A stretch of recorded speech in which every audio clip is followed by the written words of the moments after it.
Dzień dobry. Nowa, oznaczona numerem 5.9 wersja programu Raw Therapy pojawiła się oficjalnie w listopadzie 2022 roku, a to oznacza, że czekaliśmy na nią blisko 3 lata od momentu wydania poprzedniej wersji. No i teraz pytanie się rodzi, czy warto było na to czekać, czy zmiany, które są w tym programie, są epokowe, czy może tylko takie sobie. Spróbuję Wam odpowiedzieć na to pytanie. Zapraszam do oglądania poradnika. Na początku pozwólcie, że powiem o 3 sprawach takich typowo porządkowych. Po pierwsze, jest to poradnik, w którym przedstawię nowości, a więc nie będę się tutaj zagłębiał w niuanse, nie będę omawiał każdego z suwaków osobno. To nie jest poradnik szkoleniowy, to jest poradnik mający na celu prezentację nowych funkcji. Po drugie, jeżeli którakolwiek z tych funkcji Was zainteresuje, to po prostu napiszcie w komentarzu, że chcielibyście się jej bliżej przyjrzeć. Wtedy w miarę moich możliwości przygotuję już bardzo szczegółowy poradnik traktujący o jednej z tych nowości, czy może o wielu, jeśli będzie taka potrzeba. I trzecia rzecz, taka moja drobna prośba, gdybyście doszli do wniosku, że ten kanał Wam się podoba, że te poradniki, które nagrywam, mają dla Was sens, możecie skorzystać z klawisza wesprzyj, który się znajduje pod każdym filmem. No i w ten sposób po prostu mi postawić kawę czy kawę z ciastkiem. Będzie to taki drobny sygnał, że to, co robię, ma dla Was po prostu jakiś sens, no ale też być może z czasem pozwoli mi po prostu dalej prowadzić ten kanał i wyrwać troszkę czasu, żeby kolejne poradniki nagrywać. To tyle wstępu, bierzemy się do pracy. Pierwszą nowością jest zmiana dotycząca balansu bieli. Otóż, jeżeli przełączymy się tutaj do zakładki Color, gdzie znajduje się funkcja do balansu bieli i rozwiniemy sobie listę z dostępnymi opcjami, to jedną z tych opcji jest opcja Automatic. Jak widać, nie zostało to jeszcze przetłumaczone na język polski. I teraz mamy tutaj do dyspozycji dwie możliwości. Dawniej była tylko możliwość, która w tej chwili nazywa się RGB Gray, czyli jest to algorytm, który wyrównuje poziomy kolorów czerwonego, niebieskiego i zielonego. Kliknijmy i zobaczmy, jaki będzie efekt. Różnica pewnie jest niewielka akurat w stosunku do balansu bieli, który został odczytany z mojego aparatu. No niemniej algorytm wyrównał te 3 poziomy i widzimy efekt. Dodatkowo, i to jest ta nowość, w tej wersji wprowadzono drugą opcję. I jeżeli chcemy sobie kliknąć i zobaczyć, jak ta opcja wygląda, to oczywiście sięgnijmy do niej. To jest inny algorytm, inaczej obliczający automatyczny balans bieli, a więc dający również inny wynik. Czy lepszy, czy gorszy, to zawsze zależy od indywidualnego, konkretnego zdjęcia, więc po prostu trzeba kliknąć i zobaczyć, ale popatrzmy jeszcze raz, różnica jest ewidentna. To jest pierwszy z algorytmów, który w tej chwili widzimy, przełączmy się na ten drugi. Ewidentnie zdjęcie jest dużo cieplejsze, inaczej zabarwione, więc widać różnicę. Pamiętajmy o tym w związku z tym, że w wersji automatycznej mamy teraz dostępne 2 opcje.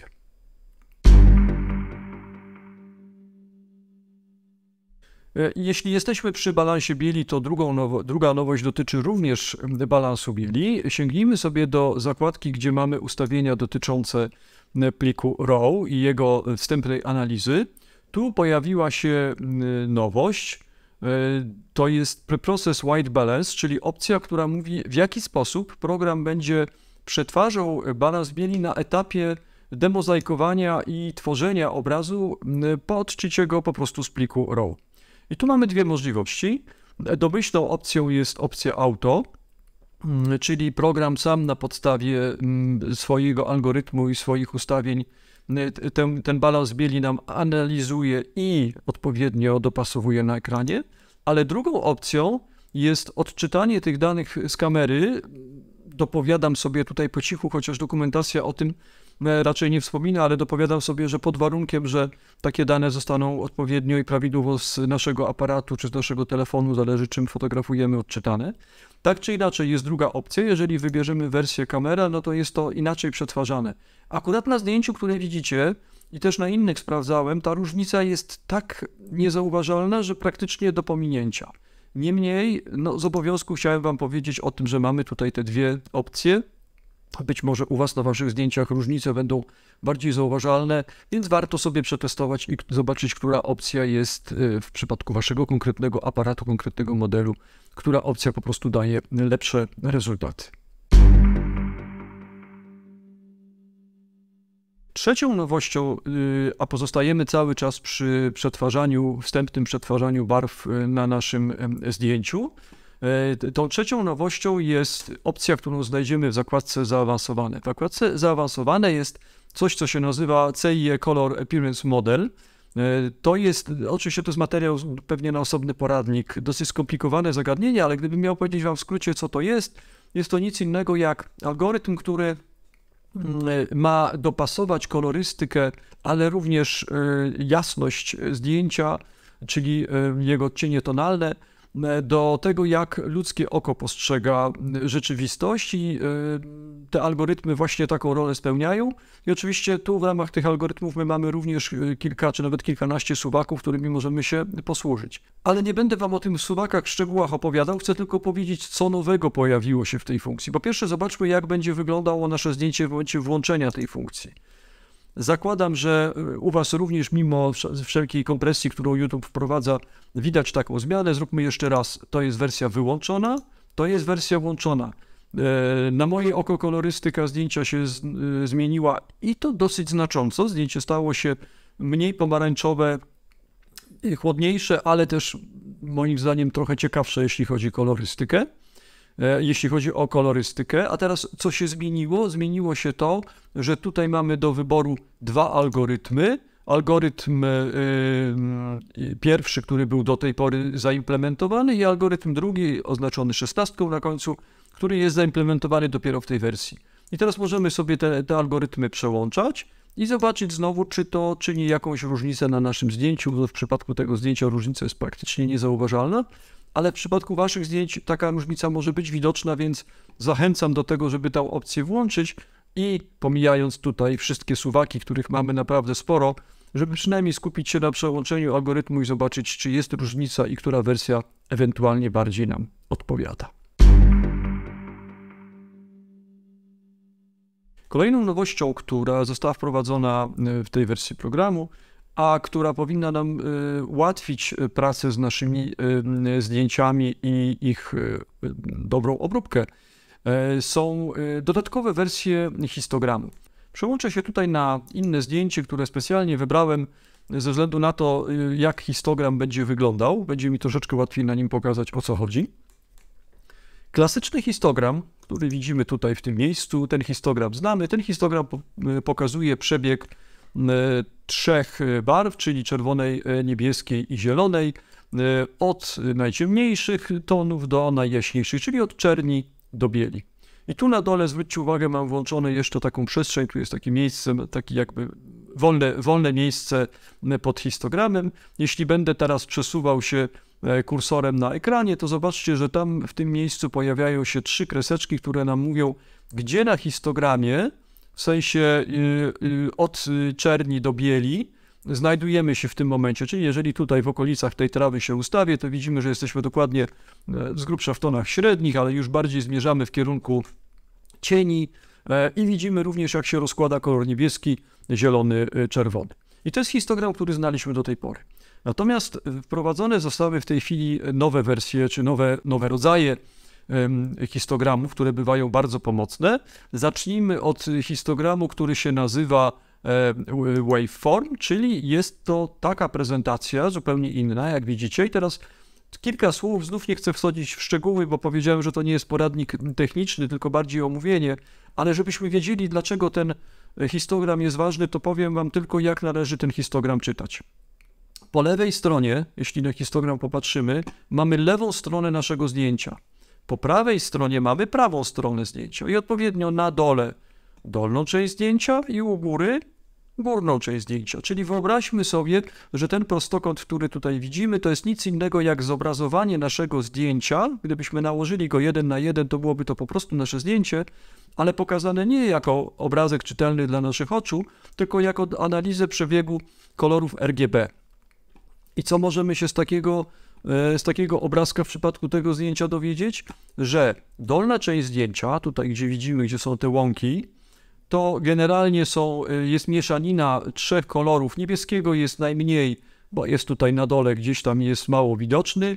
Głównie jest tutaj kolor zielony, trochę koloru czerwonego, no czyli to są te kolory związane tutaj z naszą łąką. Im wyżej w stronę zdjęcia, tym robi się ciekawiej i tu, gdzie jest niebo, to mamy już wyraźne 3 barwy. Najmniej czerwonego, środek to jest zieleń, najbardziej dominuje kolor niebieski. Przy czym popatrzmy, jak wygląda kolor niebieski. Tutaj jest go mniej, w tym sensie, że jest trochę ciemniejszy i na zdjęciu to widać, bo tu jest taka tonacja ciemniejszego błękitu nieba, a im bardziej w prawo na zdjęciu, ten błękit jest zastępowany przez takie lekko przepalone niebo, bo z tej strony świeciło słońce i to widać, że ten niebieski zmierza tutaj aż do końca. On nie jest przepalony, bo zdjęcie na szczęście było prawidłowo naświetlone, ale tu już jesteśmy bardzo blisko samej góry, czyli już praktycznie końcówka koloru niebieskiego, jeśli chodzi o jego przestrzeń tonalną. Poniżej jest kolor zielony i czerwony, ale popatrzmy, że w tej części zdjęcia, tutaj gdzie są chmurki, gdzie tu się zaczyna coś dziać, to między innymi obecność tych chmurek wprowadza jakieś takie tutaj ciekawe zawirowania w kolorystyce. Czyli zupełnie inny sposób patrzenia na nasze zdjęcie, z którego możemy się dowiedzieć, no właśnie dokładnie to, że w górnej części te kolory zupełnie inaczej wyglądają niż ta mieszanina kolorów, którą mamy tu na dole. Drugim wariantem takiego właśnie tego rodzaju histogramu jest ten histogram, który sobie w tej chwili wyświetlamy. Tutaj mamy w zasadzie podobny obraz, ale podzielony już na 3 kolory. To nie jest mieszanka kolorów, tylko widzimy, jak wygląda kanał czerwony, jak wygląda kanał zielony i odpowiednio niebieski. I na przykład korygując kolorystykę zdjęcia możemy się posiłkować tym i zobaczyć sobie, co się dzieje, że na przykład tutaj na niebie dominuje kolor niebieski, co akurat jest sensowne, prawda? Ale gdyby było inaczej, gdyby na przykład dominował kolor zielony, to mogłoby to oznaczać, że mamy jakieś dziwne zabarwienie nieba i trzeba to skorygować. Więc to są te histogramy związane z RGB, a oprócz tego mamy jeszcze tutaj histogramy, które się troszeczkę poniżej znajdują. To jest histogram, który się nazywa Vectorscope. Nie znam polskiego odpowiednika, powiem szczerze, nie wiem jak to po polsku nazwać, ale jak poszuka się w literaturze, no to czym jest Vectorscope można sobie przeczytać. Tutaj są 2 warianty tych Vectorscope'ów. Dopowiem tylko, znowu nie wchodząc w szczegóły, że tego histogramu z kolei bardzo często używa się przy zdjęciach portretowych, ponieważ jeden z tych histogramów będzie nam bardzo ładnie pokazywał, czy odcienie skóry, ludzkiej skóry są prawidłowo ustawione i na podstawie takiego histogramu możemy korygować odcień skóry tak, żeby on nie był ani zbyt pomarańczowy, ani na przykład zbyt czerwony, co jakby na oko jest trochę trudne do zrobienia. Oczywiście, jeżeli nie mamy innej, bardziej profesjonalnej metody kalibracji balansu bieli. Także Vectorscope to jest bardzo przydatne narzędzie i znów wymagające pewnie dłuższego omówienia. Podsumowując, pamiętajmy o tym, że w tej chwili mamy tutaj możliwość przełączania histogramów. No oczywiście podstawowym i domyślnie włączonym jest ten histogram, który doskonale znamy z poprzedniej wersji. Kolejna nowość, wciąż jesteśmy w okolicach naszych tutaj potyczek z kolorami, ale nie tylko z kolorami, bo również z tonacją zdjęcia. Sięgamy do zakładki szczegóły i tu znajdujemy znaną nam już funkcję usuwanie mgły. Ja może pokażę to na tym pierwszym zdjęciu, bo na nim będzie to bardziej spektakularne, czyli jeszcze raz zakładka szczegóły i na dole usuwanie mgły. Tę funkcję już mieliśmy we wcześniejszej wersji, więc ona sama w sobie nie jest nowością. Nowością natomiast jest to, że wprowadzono tutaj dodatkowy suwak dotyczący nasycenia. A więc oprócz tego, że możemy sobie, no właśnie, usunąć tę mgłę, tak? Czyli przy okazji uzyskać taki bardzo soczysty kontrast na zdjęciu, tak? Wszystko oczywiście w ramach tutaj naszych potrzeb i oczekiwań, że możemy regulować głębię i pamiętajmy o tym, że tu jest możliwość pokazania tej głębi i teraz na przykład nic na zdjęciu nie jest, żaden fragment nie ma usuwania mgły, a teraz im bardziej się przesuwamy, tym widać, że im bielsze są te fragmenty, tym więcej. I teraz jeżeli to wyłączę, to będziecie widzieli, że na przykład w tej chwili w ogóle to nie działa, a teraz będzie coraz więcej nieba, tak? I tu możemy sobie tym suwaczkiem to regulować. Ale znowu się rozgadałem, a chciałem powiedzieć o tym ostatnim suwaku, który jest nowością. Możemy mianowicie wpływać na nasycenie kolorów, które wynika z działania tej funkcji, czyli możemy to nasycenie zmniejszyć, czyli spowodować, że mimo, że działamy tutaj mocno tym suwakiem, to nasycenie nam po prostu nie wzrasta. Wzrasta jedynie kontrast tonalny, tak? ale możemy również powiedzieć, ok, niech sobie to nasycenie wzrasta i to nawet może solidnie, tu oczywiście lekko już przesadzam, bo zdjęcie staje się za bardzo cukierkowate, ale chodzi mi o to, żeby pokazać wam, jak to działa. Możemy sobie tym suwakiem delikatnie dopieścić, że tak powiem, tutaj tę opcję usuwania mgły do naszych potrzeb. No to teraz przechodzimy do chyba tych najciekawszych, powiedziałbym najgrubszych nowości, które program wprowadza.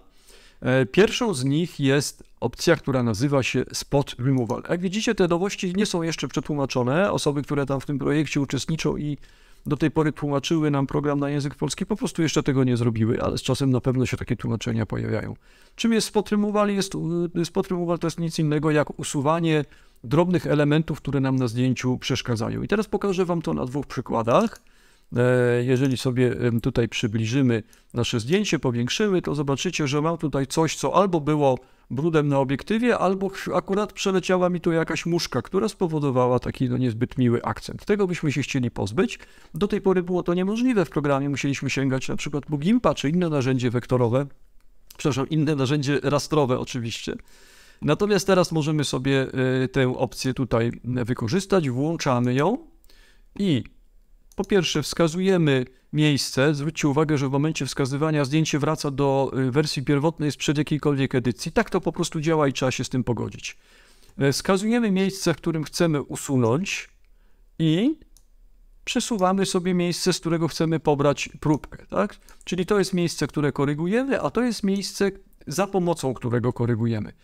Po co przesuwanie tej próbki? No po to, żeby na przykład niebo, które tu jest niebieskie, było nadal niebieskie, bo jeśli byśmy pobrali próbkę tutaj z tych chmurek, to zobaczcie, byłby efekt niekoniecznie naturalny, trochę dziwnie by to wyglądało. Więc my możemy zdecydować, z którego miejsca pobieramy tę próbkę, no i chwilę potem ta muszka przeszkadzajka zupełnie nam z obrazu znika.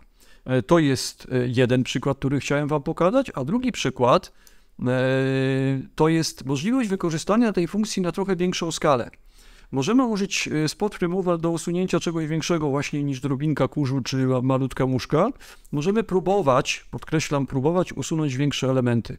Czy to się uda, czy program sobie z tym poradzi, to wszystko zależy od konkretnego przypadku, bo nie jest to narzędzie do usuwania bezproblemowego, nie wiem, całej postaci na przykład człowieka ze zdjęcia. Pewnie tego byśmy nie zrobili, ale jeżeli się skupimy tutaj, na tej gałązce, która nam tak niepotrzebnie wchodzi tutaj w kadr, spróbujmy to zrobić. Klikamy sobie w to narzędzie, zaznaczamy sobie fragment, który nas interesuje, czyli tu chcielibyśmy dokonać korekty, no i mówimy, żeby ta korekta była wykonana z tego miejsca, gdzie jest błękitne niebo. I teraz oczywiście ten punkcik jest malutki, więc tylko zaledwie fragment tej gałązki nam usunął, ale my możemy to kółko sobie powiększyć do takich rozmiarów, żeby przykrywało nam całą gałąź.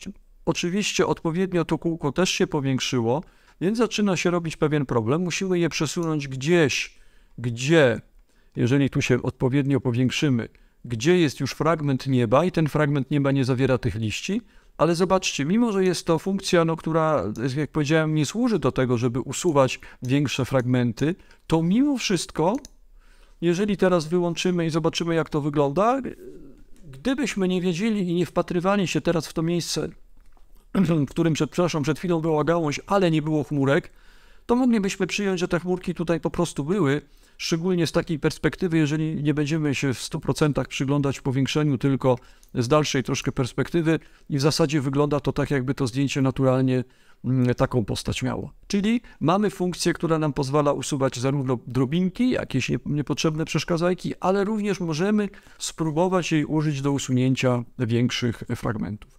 To jest funkcja, która nazywa się Spot Removal. Drugą bardzo ważną i bardzo poważną, jeśli chodzi o możliwości programu, funkcją jest coś, co się nazywa Local Adjustment. Do tego jest tutaj wyróżniona osobna zakładka. Ja tę funkcję omówiłem w jednym z moich poprzednich poradników, kiedy pokazywałem wam wersję testową programu wiele miesięcy temu. Znajdziecie gdzieś tutaj u góry albo w opisie na dole link do tego poprzedniego filmu, więc jeśli chcielibyście się temu bardziej szczegółowo przyjrzeć, to oczywiście zapraszam.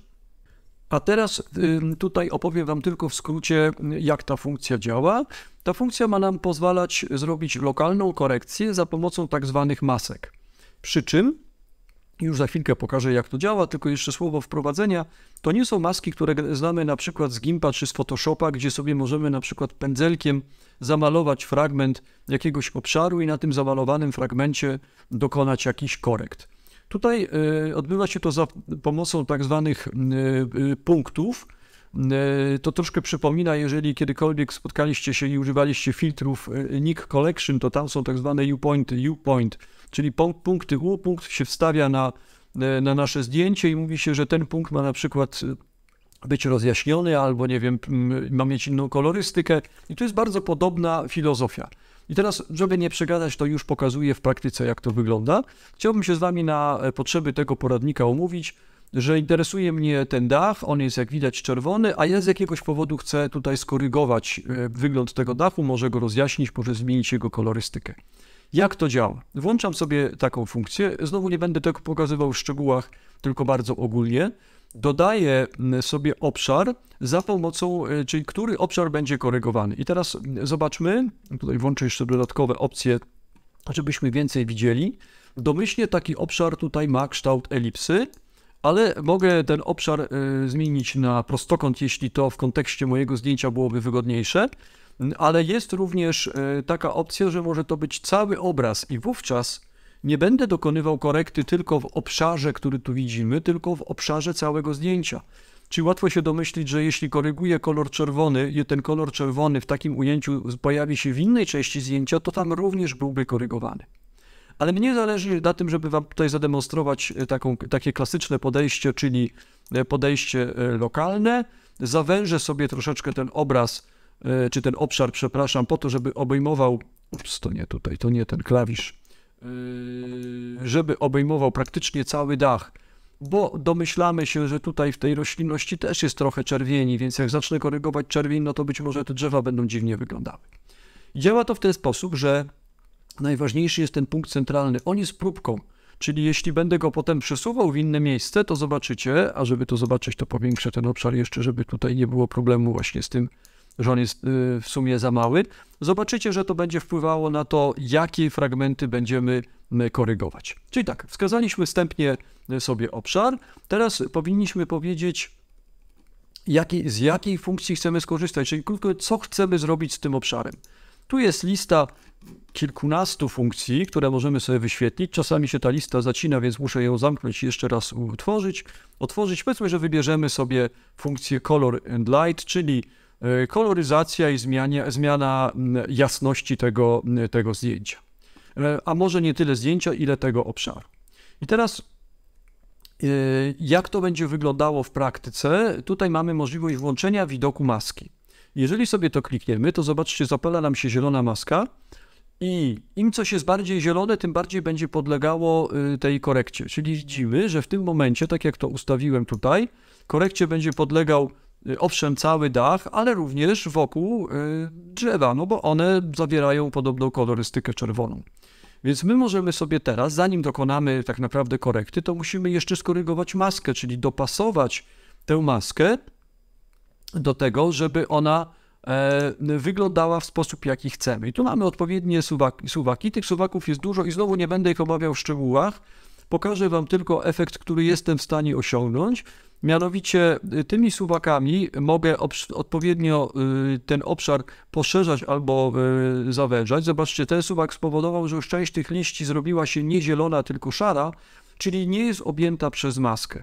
A jeśli teraz jeszcze może posłużę się tutaj tym suwakiem i też go w jakiś sposób skoryguję, to jeżeli pojadę w odpowiednią stronę, to okazuje się, że coraz mniej tych liści jest tutaj obejmowanych, coraz bardziej jest obejmowany tylko i wyłącznie ten dach. Oczywiście resztę korekty mogę zrobić tutaj obejmując ten obszar, czyli po prostu go zmniejszając.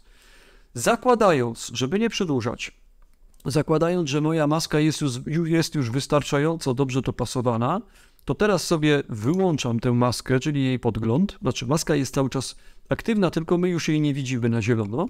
I przechodzę do meritum, czyli mówię tak, niech ten dach, bo tak bym chciał, będzie zdecydowanie rozjaśniony, Może jeszcze troszeczkę bym go nasycił, jeśli chodzi o kolory, żeby one były bardziej widoczne, a dodatkowo on jest taki czerwony, ten kolor mi się nie podoba, oczywiście umawiam się z wami, że to tylko na potrzeby tego poradnika, tak twierdzę, w związku z czym chciałbym, żeby ten dach był bardziej, a powiedzmy taki soczysto-pomarańczowy. Jeżeli teraz popatrzymy na to zdjęcie znowu z lotu ptaka, to zobaczcie, jaki uzyskaliśmy efekt. Ja wyłączę te ustawienia i tak wyglądał ten dach do tej pory. A teraz włączę te ustawienia i tak wygląda ten dach po moich korektach. Oczywiście korekty są grube i przesadzone, ale to głównie po to, żebyśmy to wspólnie dobrze widzieli. Co jest istotne? Istotne jest to, że my utworzyliśmy taką maskę, która dotyczy tylko i wyłącznie tego fragmentu i na tej podstawie program to rozpoznaje. I oczywiście, jeżeli przesunę tę maskę, na przykład tutaj, to zobaczcie, jaki dostaje efekt.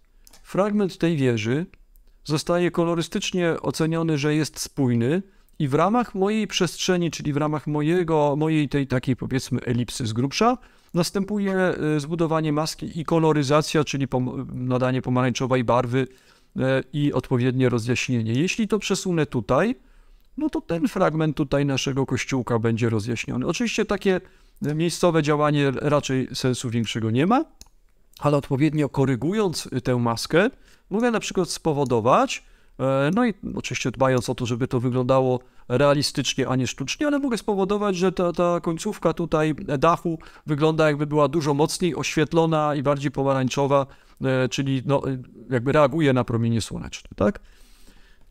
Tak w skrócie wygląda ta funkcja.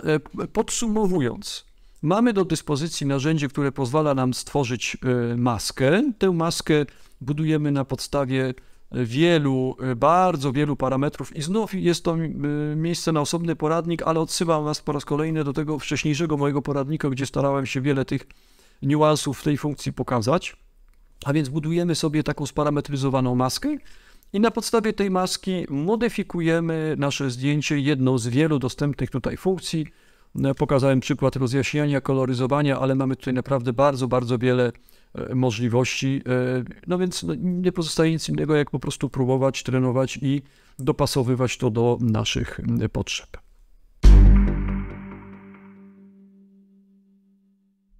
Kolejną nowością są zmiany w zakładce związanej z transformacją naszego zdjęcia. Pierwsza zmiana dotyczy funkcji kadrowania. Zmiana jest bardzo subtelna, ale tak czy inaczej chciałbym wam o niej powiedzieć. Otóż na liście typów pomocy, czyli tych pomocniczych siatek, które pojawiają się w czasie kadrowania, na samym końcu pojawiła się opcja, która znów nie jest przetłumaczona. Nazywa się to Centered Square, czyli krótko mówiąc kwadrat na samym środku naszego zdjęcia. O co chodzi? Z dokumentacji sobie doczytałem, że zamierzenie projektantów czy wykonawców tutaj tej funkcji było takie, żebyśmy kadrując nasze zdjęcie mogli mieć na względzie to, że jak na przykład opublikujemy to później na Instagramie, to na Instagramie zdjęcie jest pokazywane jako zdjęcie kwadratowe. I przy kadrowaniu fajnie by było, gdybyśmy wiedzieli, która część tego naszego zdjęcia jest tym środkowym kwadratem, który potem na Instagramie będzie widoczny i do tego jakby dopasowujemy nasze kadrowanie. Już pokazuję, o co chodzi, jak to działa, klikam wybierz i przystępuję do kadrowania. I teraz zwróćcie uwagę, nie będę puszczał w tej chwili tego kursora przez chwilę, zwróćcie uwagę, że w tym okienku kadrowania po lewej i po prawej stronie są takie dwie pionowe przerywane linie. To właśnie są linie, które wyznaczają nam kwadrat na środku, który będzie widoczny na Instagramie, gdybyśmy tak przycięte zdjęcie opublikowali. Więc jeśli sobie takie ustawienie kliknę i teraz będę sobie przesuwał ten kwadrat w odpowiednie miejsce, to mogę dobrać moje kadrowanie w taki sposób, na przykład powiedzmy, że to będzie tak, gdzie miałem gwarancję, jeszcze raz przytrzymam, żebyśmy to widzieli. Jeśli chodzi o klasyczne wydrukowanie czy opublikowanie tego zdjęcia w takich proporcjach, jakie one są tutaj pokazane, no to będzie ono wyglądało w całości tak, jak widzimy prostokąt kadrowania. Ale na Instagramie będziemy widzieli tylko to, co jest między tymi białymi przerywanymi liniami, czyli ten kwadrat. I na moje oko, powiedzmy, gdyby to było tak wykadrowane, to nawet widok tego kwadratu jest sensowny, bo pokazuje to zdjęcie w taki sposób, że przyciąga uwagę i coś odbiorcy sensownego pokazuje. Także to jest dodatek związany z kadrowaniem, drobiazg, ale bywa, jeśli chodzi właśnie o osoby, które wstawiają zdjęcia na media społecznościowe, bywa całkiem przydatny. Natomiast druga funkcja jest dużo poważniejsza i dużo ciekawsza. Usunę to kadrowanie, żebyśmy zdjęcie znowu widzieli w całości. Sięgamy, cały czas jesteśmy w zakładce, która nazywa się transformacje i na dole, gdzie mamy korektę obiektywu, mamy również możliwość korygowania perspektywy. I teraz korygowanie perspektywy daje nam dwie opcje. Opcja, która nazywa się simple, czyli prosta, to tak naprawdę są dwa suwaki, które pozwalają nam dokonać korekty w poziomie. Tak? Przesuwam tymi suwakami tylko po to, żebyście widzieli, jaki to daje efekt. I oczywiście w pionie. No, w przypadku tego zdjęcia to przede wszystkim korekta w pionie jest potrzebna, czyli zobaczcie, takim prostym przesunięciem tego suwaczka już uzyskałem coś, co przypomina proste ściany. Oczywiście konsekwencją jest to, że straciłem tutaj czubek wieży, no i mam problem, tak? Bo zdjęcie było przeze mnie tak skadrowane, że teraz przy jego korekcie jest to kłopotliwe. Ale tak czy inaczej jest to najprostsza metoda działania. Wycofam się i pokażę wam teraz metodę bardziej zaawansowaną i tutaj mamy już trochę suwaki, które możemy spotkać na przykład w Lightroomie, czyli jest to naprawdę w tej chwili zaawansowane narzędzie. Oprócz tego, że mamy suwaki, którymi nadal możemy się posługiwać, to mamy na przykład opcję automatycznej korekty pionowej, poziomej czy całościowej. Ponieważ w tym przypadku by mnie interesowała pionowa, klikam sobie w korektę pionową i zobaczcie, jak ona wygląda. Na pierwszy rzut oka jest dobrze, chociaż nie do końca. Ja bym to jednak wzrokowo skorygował. Co bym skorygował? Widzimy, które suwaki zostały poruszone. No i na przykład tutaj został poruszony suwak, który zdjęcie obraca, więc ja bym troszkę polemizował tutaj z automatem. To jest oczywiście sprawa względna i tego, co nasze oko widzi, co uznajemy za prawidłowe. Dla mnie taka wersja jest bardziej prawidłowa, czyli mogę dokonać korekty. Drugim ciekawym miejscem jest crop factor, czyli mogę tutaj tym suwakiem dokonać takiej modyfikacji zdjęcia, żeby ta moja wieża, a w szczególności czubek wieży, znowu wrócił na miejsce. I zobaczcie, w wyniku tego zabiegu może ta perspektywa nie jest idealna, ale za to mam u góry to, co chciałem mieć i jednak zdjęcie jest w dużo lepszej wersji niż było do tej pory. Także zachęcam do korzystania z tej funkcji, moim zdaniem ona jest bardzo ważna i no, brakowało jej po prostu w RAW terapii do tej pory. To jest jeszcze raz zakładka transformacje i tutaj w ramach korekty obiektywu mamy w tej chwili możliwość korygowania perspektywy naszych zdjęć.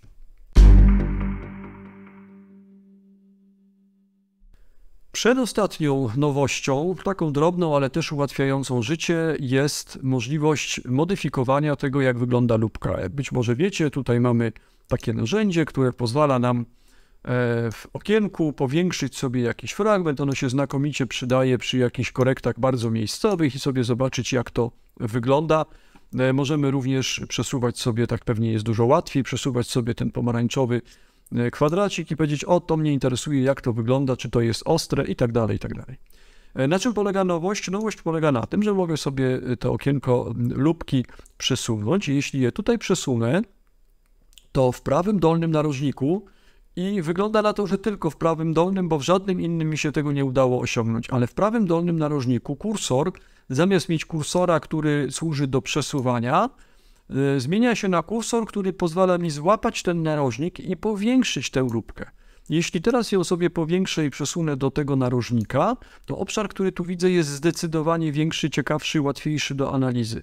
Czyli możemy innymi słowy taką lupkę sobie powiększyć do naszych potrzeb, no i dzięki temu dużo wygodniej będzie nam z niej korzystać. I co ważne, jeśli ją zamkniemy i włączymy ponownie, to program pamięta poprzednio ustawiony rozmiar, nie gubi tego, więc jest to bardzo wygodne.